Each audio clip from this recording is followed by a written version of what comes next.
शहर के बाहरी इलाके में स्थित साया हवेली चांद की रोशनी में और भी डरावनी लगती है, जो एक भयानक दृश्य प्रस्तुत करती है। आरव हवेली के सामने खड़ा है, जिसके चेहरे पर जिज्ञासा और डर का मिश्रण है, जो उसे एक खतरनाक रास्ते पर ले जा रहा है।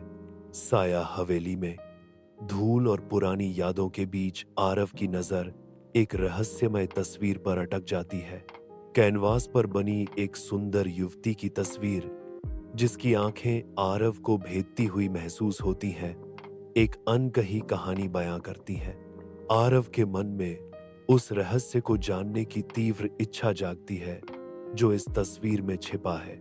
आधी रात को साया हवेली में आरव को किसी के चलने की रहस्यमय आवाज सुनाई देती है, जिससे डर और जिज्ञासा का माहौल बन जाता है। हवेली के भीतर एक धुंधली छाया कैनवास के सामने चित्र बनाते हुए दिखाई देती है, जो अनन्या की आत्मा है, जो अपनी अधूरी कला को पूरा करने के लिए उस स्थान से बौंधी हुई है। अनन्या की आत्मा एक कलाकार के रूप में अपनी अधूरी इच्छाओं से प्रेरित होकर अपनी कला को पूरा करने के लिए एक शापित नियति के साथ बौंधी हुई है। साया हवेली में आरव और अनन्या की कलात्मकता से अधूरे चित्र जीवंत हो उठते हैं।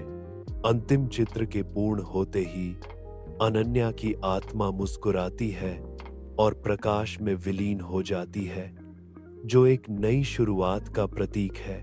हवेली में एक नई ऊर्जा का संचार होता है, जो अतीत के बोझ से मुक्ति और भविष्य की ओर आशा का संकेत है। In the heart of the city, Arav's paintings become a beacon, unveiling the enigma of Saya Mansion to the world. The mansion, once shrouded in mystery, transforms into a muse for art enthusiasts. Its dark past now a canvas for inspiration. In the realm of art, Ananya's soul finds solace, its eternal quest now fulfilled through the brushstrokes of understanding and peace.